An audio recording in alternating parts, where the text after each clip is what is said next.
Opener's right here, babe.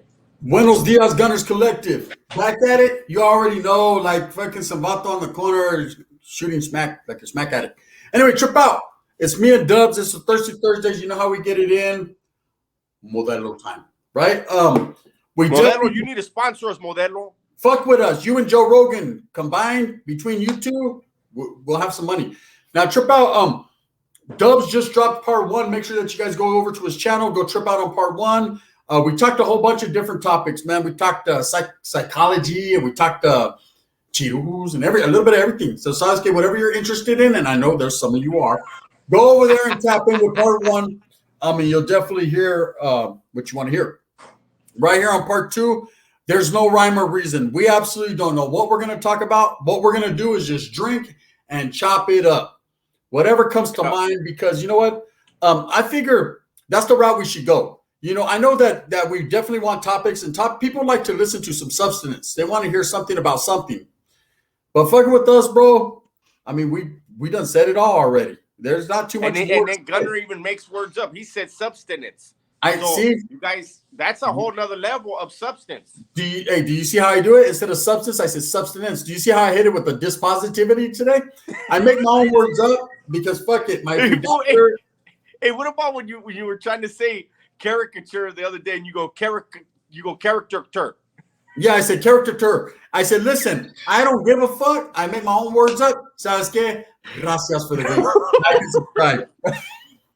Hey, that shit was funny. I was at work and you go, yeah, it's about a man's character. No, you go, he just created a character. You go, I don't know the word, but Dubs does. Yeah, I said, I don't know the word, but Dubs knows how to say that shit. Fuck it. And at least I'm real. Yeah, serio. I keep it real. If I don't know how to say it, I try. And yeah, fuck it, eh? That's all that counts. While you motherfuckers were learning 3 times 3, I was fucking pulling things out of my ass. Hey, straight up. Hey, you know what I thought about the other day? It's weird to think about this, right? Yeah. But I'm cruising in a car load full of my homies the other day, just about 6 of us. And I looked around and I said, damn, we're all some dirty motherfuckers, right? Yeah. Right? Because every one of us been locked up and every one of us done had something in our ass, right? As far as a knife, something. Yeah. And I told the homeboys that, they were like, damn, is that what you think about all day? I said, bro, listen, let me tell you something, man. I said, it isn't, but it's odd, bro. You know what I mean? It's odd that we're rolling around here thinking we're some gangsters, bro. We're some real motherfuckers, right? And every one of us fucking dirtbags, right? Yeah. It's weird the world that we live in, because in there it was normal. You know, that was normal. Like, you're gonna do it or else. Yeah. You know the thing is and it's funny because I remember when Wes Watson came out and he said, and he would talk about keistering shit constantly, right? Yeah. And dudes that had channels that were from other states were like, what the fuck? That's gay shit. They don't understand the seriousness of California. If you are given something and it gets caught, you get it caught. The cops get it from you. You're going to get whacked. So the only way you can make sure it's not going to is that gangster pocket. You know what I'm saying? You got to properly secure it. Yeah, you have to. And you get from point A to point B and you get it there. Because if you're that guy that got it caught, you're going to get whacked. Then you're going to have to put in work. You know what I'm saying? It's a lot. That was one of the things being incarcerated I think I hated the most. Not the fact of the securing the whatever. You know, it was what it was. It was more so the fact of being obligated. You know, most times and in most things, you know, anyone that's been like, they know what's up. You obligate yourself. You know, if you're living that life, you're part of that, then you're going to obligate yourself. You're willing to do what you got to do. But when you're handed something by someone and told, hey, this needs to get here, you can't, there's no. It's and they're actually, once you know the program, it's not even a thought. Yeah, it's just like shoot it. You would see vatos even on the yard. Somebody hands somebody, hey, Holmes, I need you to take care of this. They'll be like, all right, right into their pants. Boom. Yeah. I got to put away, Holmes. And it's not, and trip out on this, it's not even, you don't even get told. You're expected to know, hey, shoot your linea. That's it. It's as simple as that. Shoot your linea. Shoot your linea. Big old fucking thing comes. You're like, there's no question. They're like, hey, get that to the homeboys over there in the next building. All right, cool. Fuck, bro. I already got my piece. Plus, I got my bundle. Now I got to secure this. Fuck, man. Ooh, you know what I mean? And you know that it could turn. You could get stuck, but you don't think about it. You're like, fuck it. If it turns, it turns. You got to do what you got to do. And it's unfortunate that we have to have this conversation with people that don't understand. Are like, damn, what kind of conversation is this? It's a real one. It's the reality of prison. It's the reality. It's one of the realities of prison. Yeah, if you want to fuck around and be criming it, you're going to go to the joint and you will be doing that. Yes, in California, you will be doing that. Yes, you will. And I'm sure several other states rock like that too. You know, there's only so many places to get things from point A to point B. You got to understand, man, communication is key while you're incarcerated. And I'm not speaking on a gang tip, man, because I'm not trying to speak their business. I'm saying, period. Communication is key. You know, you want to be able to fraternize and talk to the people that are on the next yard. But there's ways to do it, man. They're not. It's always the ugly truth. It's not going to always be what you think it is. It's not just fucking, hey, mail them a letter.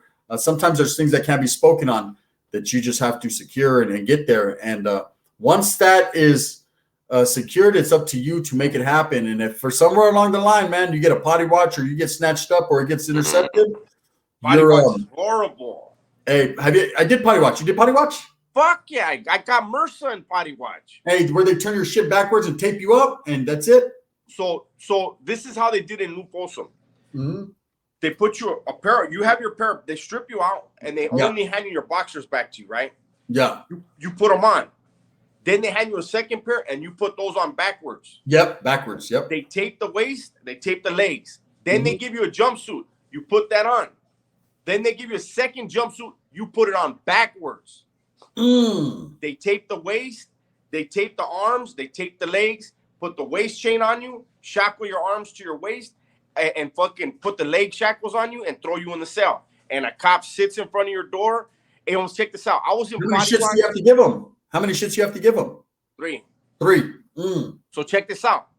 And then they give you, like, your trays are a mountain, Holmes, because they want you to shit. They think like, okay, we know you got something in you, and we're gonna feed you so much that you're gonna push that shit out, right? I didn't have shit on me, Holmes, and they put me in there. They brought me this big ass tray, right? And you know, it's hard to shit under pressure. You know what I'm saying? Like you clam up. So, but check this out. So I'm fucking stuffing my face. I'm mad. I'm like, I want to get back to my cell. I want to get back to my cell. You want to hurry for shit, yeah. Yeah. So, and I couldn't shit, right? And I'm eating and I'm eating and I'm eating. And it was, I think the third day. Was it day 2 or day 3? And I got this black CO, right? And I knew. Look, no disrespect, no stereotyping, but a white CO is gonna go through your shit with a fine-tooth comb. A black CO is gonna be like, man, they don't pay me enough for this shit. When I saw that dude sit down, you know what I did? I knew I had one shit, and I cut that motherfucker into 3. Pinched him off. Hey, I sat down and I was like, hey, hey, can you let the sergeant know I have to shit? He was like, oh, come on, big dog. He goes, hey, wait till shift change. I said, nah, this is. He said, wait till the white boy come on. Yeah. He was like, come on, big dog. I don't want to go through this. And I knew. I was like, I got him. And so I sat down. The sergeant came. Everybody came. They put me on the little fucking shitter. You shit in a bucket. And I knew. I just let a little. I let a little turtle head out.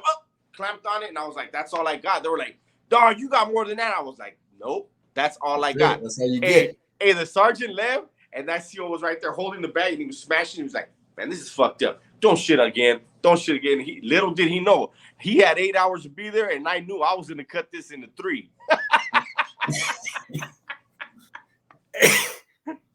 Look, they hit the gym, right? Where Jim living, they hit the gym. Now, this particular gym, I'm not going to say the prison because it might still be popping like this, right? But it was going on, bro. I mean, we had everything. When I say everything, I mean everything, right? The sergeants used to come in and be like, damn, this motherfucker smells like marijuana, bad, right? I mean, it is what it is, right? Never. They hit us so many times, never got caught with nothing. 0. They wouldn't find 0 contraband. They might find a fucking extra apple. That's about it, right? All good.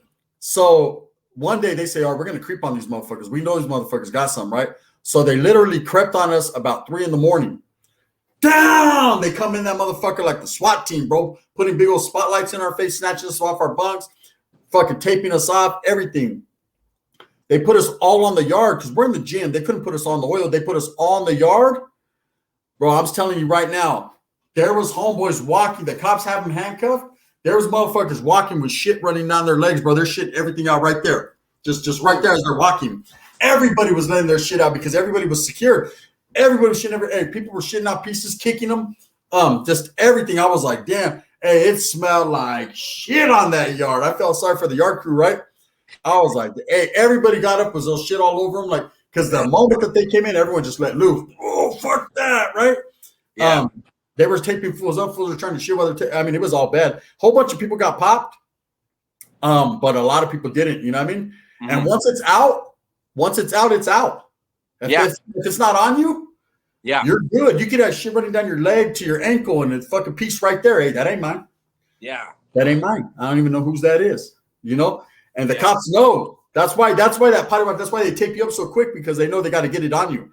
Yeah. If they don't get it on you, you're good. We'll trip out on this. So, and this is the truth.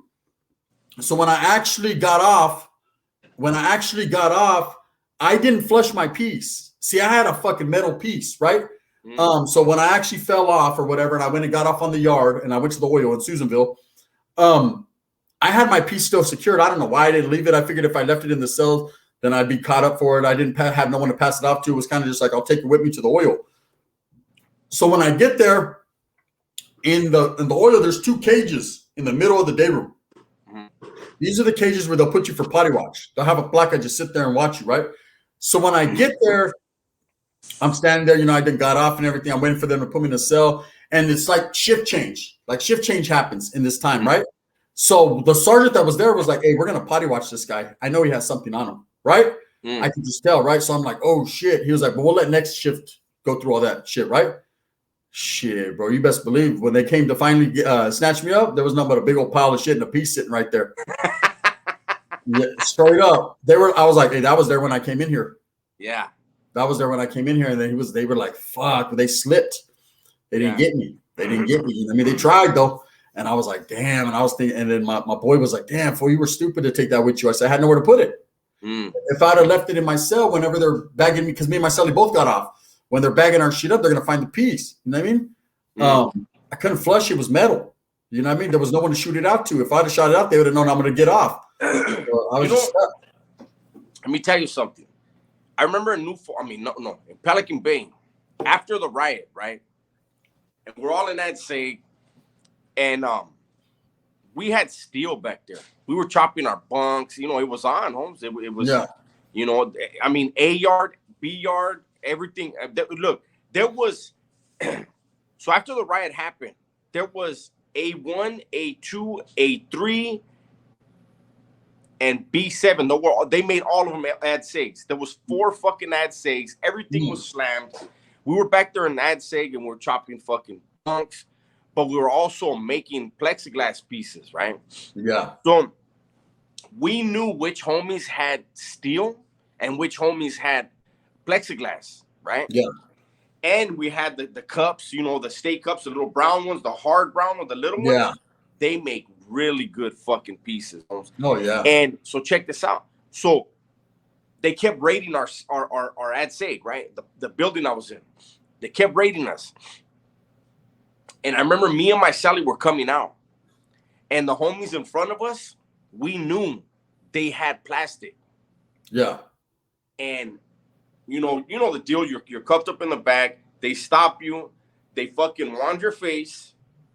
You bend over. You lift your hands. They wand your ass. Then they wand your feet. Right? These huras were wanding the ass, and the metal detector was going off. Right? We knew instantly these huras are pushing the button. They're making it make the sound. Yeah, because you knew that they didn't have metal on them. We knew who was who. We knew who had it. And so when we saw that, there was like 6 of us being escorted to be put in the cages, the concrete yards and everything, right? And we all stopped and we told the huras, you guys really want to play this game right now? Because the homie he knew he had plastic. There's no way it's going off, right? Yeah. So he told the hura, hey, you're fucking playing games, Holmes. So we all stopped and we're like, is this the game we're going to play? Because they knew we're gonna start coming out of our cuffs on you guys. Yeah. And And the Juras were like, nah, man, that, this, and that. And we told the sergeant, hey, man, can you do us a favor to avoid all the bullshit? Can you get that fucking wand from your CO? And you wand both of those men right there. And the sergeant knew it was serious. You know what I'm saying? And the sergeant grabbed the wand, wanded both of them. It didn't beat. And we told him straight out, if you're going to start letting your COs push the buttons to send people to potty watch, there's going to be a problem. That problem was rectified that moment. It was immediately, huh? They were like, hell no. Yeah. Hey, because my Sally and I had steel. So we were glad that happened. Yeah, because, hey, you guys would have been the next ones. You guys would have been in trouble, huh? Yeah. Yeah, because he was just like, all of you go. Get on the concrete. Yeah. It's just cold. I sit back and I reminisce and I think about some of the things that we went through or we've seen, I've seen, and I'm like, man, I can't believe that in there it was so normal. You know what I mean? It was normal to do that. Like, I used to hate doing it. You know, you never get comfortable doing it. If you sit there and say you're comfortable, then you're a jotito. Straight up. You never get comfortable doing it. Yeah, because that motherfucker is not for recreational purposes. Yeah, it's for educational purposes only, right? Educational. Educational purposes only. You never get used to that shit. Like, and I used to hate it. It was tedious because I don't know how you guys did it, but as far as us up north, we had to make sure our shit was cleanliness is next to godliness. We had to make sure our shit was clean. You know, because you never know when you had to hand it off to the next person, and you don't want to get that with shit all over it. You know what I mean? Check this out. Let me tell you something. I had a Sally, right? Yeah. A big dude. Every time, we were Sally's in that safe, right? And so, you know, the Juras are not coming in that safe. They want you to cuff up and all that. So we would have our straps right there, you know, to the side. And the Juras came one day. Look, anytime this vato had a keister or something, even if it was just for 5 minutes for the Juras to put us in the shower so they could search our cell and then bring us back in, it would come out. Hey, you ever seen them Big Mama ice creams?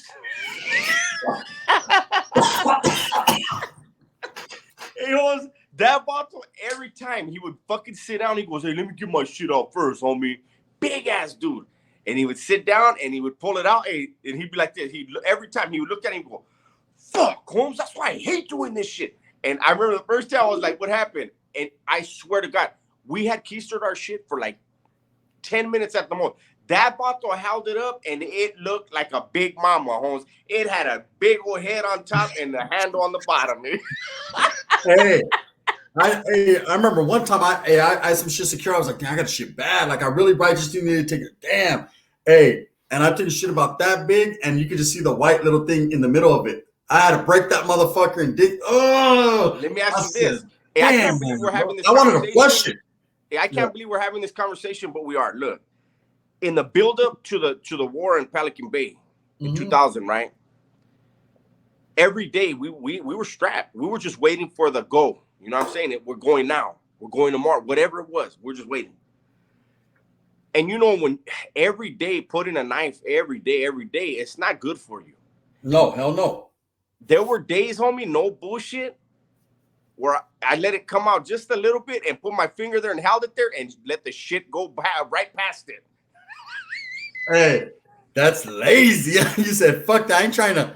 Hey, because it was mine. It was mine. It wasn't going to go to nobody else. No, my thing is this. Yeah, hey, no, I've been there too where you're like, fuck, bro, because taking it out, putting it in, taking it out, putting it in, taking it out, putting it in. Hey, killing me softly with you.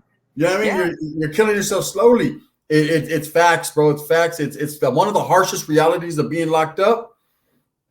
But if you want to be that one, it's something. Even if you don't, fool. Even if you don't, and that's what kids need to know. You know, these people that are watching this right now, they're probably like, I can't believe that's some gay ass shit. Well, you know what? Go to prison. You're gonna be doing some gay. If you think that's gay shit, you're gonna be doing gay shit. Then it is not gay. And if you're young, you're new, you've not been around the block. Best believe the old school motherfuckers like us are gonna be like, here, hold this too, hold my shit too. You know what I mean? You will be the pocket. You will be the pocket. I've seen some individuals in county jail we call the pocket. the astronomical amount of things that they held at one point in time would blow your mind. Vatos had the kangaroo pouch. They were everything. You know what I mean? Everything. 2 phones, a couple packs of frajos, a pedazo. You know what I mean? A charger. What about vatos that used to and a tattoo machine? What about vatos that would take a whole can of bugler? They used to tell me, "Oh, it's easy, homie." They go, take a whole fucking can of bugler and put it on saran wrap, right? Wet it. And fucking sprinkle it with water and just compress it. And I was like, nah, because it's still about this fucking big, homie. Yeah. It's I don't care. Like, and they're like, yeah, but it bends. Not in me, it don't. I'll take a knife. I'm not taking that. What I look like taking tobacco? I don't even fucking smoke. Hey, I seen this. So, hey, if you Google it, you can actually Google it. And I know the vato who did this. I don't want to say his name, but I know the actual guy who's the picture of. If you Google Merced County Jail, it'll pop up. The X-ray machine. They got the X-ray machine. I guess now it's like a chair where fucking they could check. Yeah. And they actually caught a dude with the phone, hooped with the phone. This vato had one of those big old fat Nextels. Those ones that construction workers have. And you can see it. Hey, bro, I know the full person. And I was like, damn, bro, you were Nexteling like that? He said, I was one of those Boost chirps. That motherfucker. He was chirping it. He was chirping it. Yeah, he was chirping. Damn, bro. He was like, it was one of those fluorescent yellow ones. I said, bro, you could see the actual phone. If you look close, you can see the number. Like, that motherfucker was straight fucking chunky. I was like, you guys didn't break it down and figure it out? He was like, nah, bro. I was like, I don't even know how that's possible right there, bro. That's like me. When I had a cell phone, I had a flip phone. Yeah. I didn't want a big phone. I had a hell no. And I'll tell you this, the hood I searched my pad one day and had my phone in their hand. I'm not gonna say what my stash spot. I had a few different ones, but they actually grabbed it and put it on the top bunk and didn't even realize what they had in their fucking hands. You were good, huh? And you're watching that motherfucker the whole time, like, oh. Yeah, I was in the shower. They had me locked in the shower, and I was like, fuck, Holmes. Hey, because nowadays I'm sure it's just a simple write-up, but back then it used to be an escape device. It was a minimum. I think it was minimum 30 days in ad seg, and then you come back out because they couldn't charge you with nothing because it wasn't in the Title 15. Yeah, but it was. They started to try to call it an escape device for a while, and then. Nowadays, I'm sure it's just a slap on the wrist. It is what it is. You know what I mean? They ain't even tripping. You know, there's so many of them. But, you know, I mean, fuck, they give them fucking tablets now, you know? Yeah. So that you don't even need a phone. But, yeah, fucking, it's just a trip. It's just a trip to think about what people do to themselves, the shit you have to go through. But, again, that's part of prison. That's part of prison life. That's normal. You know, anyone who sit here and talk that high-power shit and act like, oh, I'd never do that. He's lying. Yeah, you're going to get removed then. You know, it's not even something that's asked of you. It's something that's mandatory. Everybody's doing it too. It's not just fucking one group or another group. Everybody's trying to wiggle. Everybody's trying to make moves, you know? It's just part of life, man. It sucks. I know for down south, if you're asked to hold something, you hold it however the fuck you feel like you want to hold it. No. If it gets caught, then it's out of your hands. Now someone else decides how you get disciplined, and discipline is very severe. So that's why it's like, fuck, Holmes. Nobody wants to do those things, but you also don't want to get stabbed. So it's like, fuck it, I got to do it. And that's a trip. You see, that's the one thing that I don't even want to speak on their shit, but I'm just saying, doing time in the oil, I've seen some vatos from down south, and I got to witness a chequeada personally through the window with pieces. I said, man, they stabbing this dude, bro. They're literally stabbing this dude. He's still in good standings. He's all right. His checking is getting stabbed. 2 dudes on him with pieces on the yard. And then after you got stabbed, you're good, homie. It's good. He's got to go put it. He's still got to go put in work, though. Yeah, that was phase 1.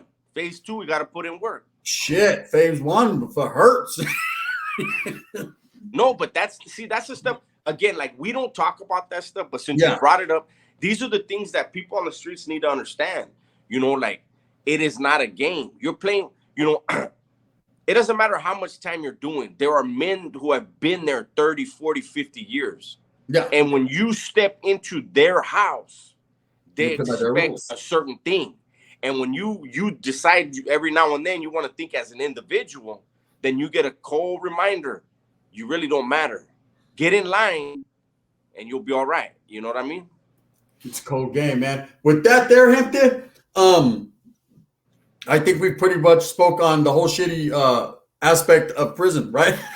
Yeet. Hey, I hope that you move with a purpose and you get everything that you want coming to you. Remember, at the end of the day, we tell these stories not to defecate on anyone's character, not to poison the mentalities of people, not to deter anyone from doing what eventually they're gonna choose. Everyone has their own choice in life. But we merely tell you these stories because they're actual things that we went through. They're things that we've lived, things that we've seen, and things that we never want to do again. With that being said, those are harsh realities of the game, man. If you want to be in the game, be in the game. Ain't no problem with it. Just know that with every game comes consequences. With that being said, move smooth with a purpose, man. If you like this, hit that like and subscribe. If not, thumbs down. Heavy's going to be the head that wears the shark's crown. Me and Dubs are going to continue to strive and truly for what we truly believe in, and that's the coming together of all people. Doesn't matter what color you are, none of that. Let's come together and kick it, man. Have a good time and live this life we have while we still have it. And in the words of Dubs, tell the ones you love them. He ain't lying, man. Shit, I had to do that today because I felt unloved. With that being said, I'm going to get up out of here. Pensa na tira. Guard! Come get these motherfuckers telling shitty stories.